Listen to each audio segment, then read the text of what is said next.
Amados, o pastor, a pedido do meu Senhor, eu vou tratar hoje aqui sobre fracasso, que é uma palavra que eu acho que você deve de conhecer, como todos nós aqui, e um conceito idealista cultural religioso, que posso classificar assim porque que isso foi construído dentro da cabeça de alguém, que saiu de alguém, mas não da palavra, de que exista também esse sentimento de algo desejado por Deus e não construído e conquistado, que isso também é possível nas Escrituras.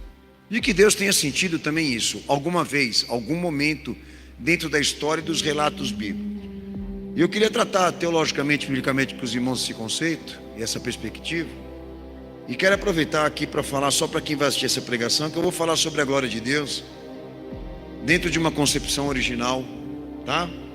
A glória de Cristo, e o que isso também a Bíblia fala, e sobre também a glória escatológica, que é vista nas Escrituras Sagradas como uma forma de vida cristã, ou como um anseio cristão, tá? E o pastor, eu vou tratar essas três importâncias, e você obviamente vai saber o que eu estou querendo dizer em nome dele. E o objetivo aqui hoje, nessa noite, mediante isso, é saber aonde o fracasso é entendido e compreendido como um propósito de Deus para todos nós. Amém? Amém ou não?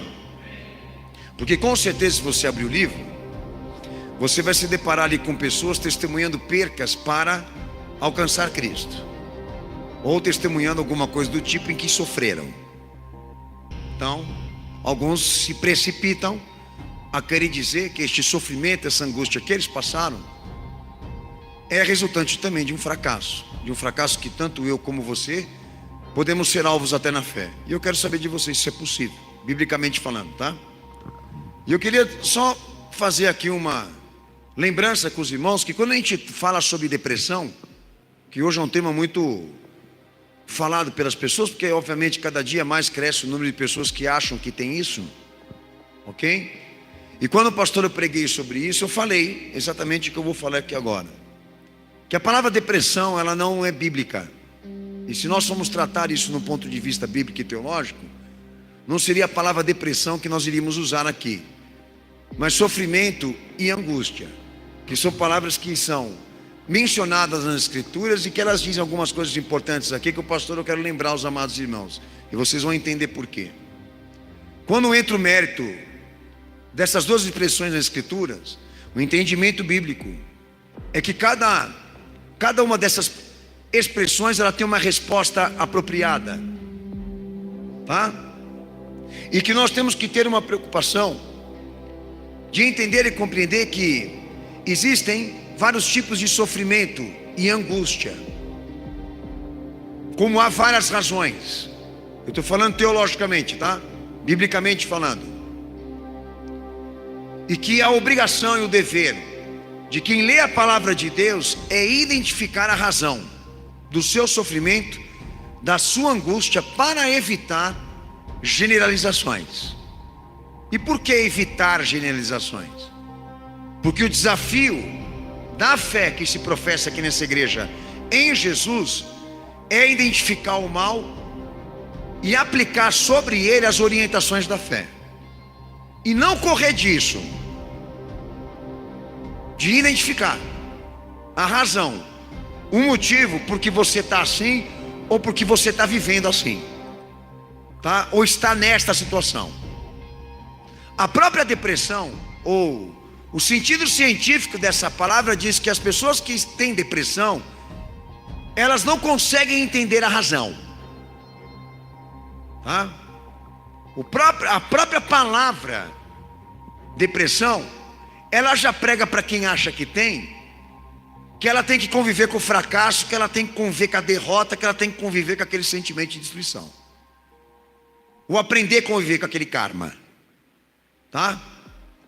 Para você ver quanto é oposto o significado disso também em relação às Escrituras. Então eu vou mencionar aqui só para registrar. Então, no contexto bíblico, sugere que sofrimento ou angústia pode ser um efeito de sofrimento por julgamento divino,